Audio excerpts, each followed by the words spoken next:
താൻ ആക്രമിക്കപ്പെട്ട കേസിൽ അറസ്റ്റ് ചെയ്യപ്പെട്ട നടനെതിരാണ് തെളിവുകളെല്ലാമെന്ന് മാധ്യമങ്ങളിൽ നിന്നും അല്ലാതെയും അറിയാൻ കഴിഞ്ഞെന്ന് നടി പ്രസ്താവനയിൽ വ്യക്തമാക്കുന്നു. കള്ളക്കേസിൽ കുടുക്കിയതാണെന്ന് അവകാശവാദമുണ്ടെങ്കിൽ അതും പുറത്തുവരണമെന്നും നടി വ്യക്തമാക്കുന്നുണ്ട്.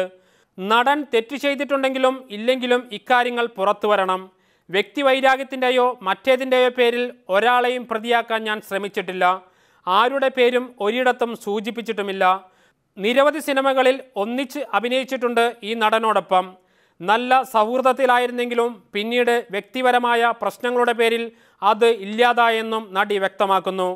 ദിലീപും ഒന്നിച്ച് സാമ്പത്തിക ഭൂമി ഇടപാടുകളുണ്ടെന്ന തെറ്റായ വാർത്തകളാണ്. നടനും ഒന്നിച്ച് സാമ്പത്തിക ഭൂമി ഇടപാടുകൾ ഉണ്ടെന്നത് തെറ്റായ വാർത്തകളാണ്. യാതൊരു ഇടപാടുകളും ഞങ്ങൾ തമ്മിലില്ലെന്നും നടി വ്യക്തമാക്കുന്നു.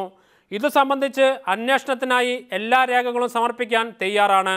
സാമൂഹ്യ മാധ്യമങ്ങളിൽ പ്രചരിക്കുന്ന വീഡിയോകളും അക്കൗണ്ടുകളും തൻ്റെ അറിവോടെയല്ല. ഒരു കുറ്റവാളിയും രക്ഷപ്പെടരുതെന്നും നിരപരാധി ശിക്ഷിക്കപ്പെടരുതെന്നും ആത്മാർത്ഥമായി ആഗ്രഹിക്കുന്നു എന്ന പ്രാർത്ഥനയോടെയാണ് പ്രസ്താവന അവസാനിക്കുന്നത്. ജെയ്സൺ, മാതൃഭൂമി ന്യൂസ്, തൃശ്ശൂർ.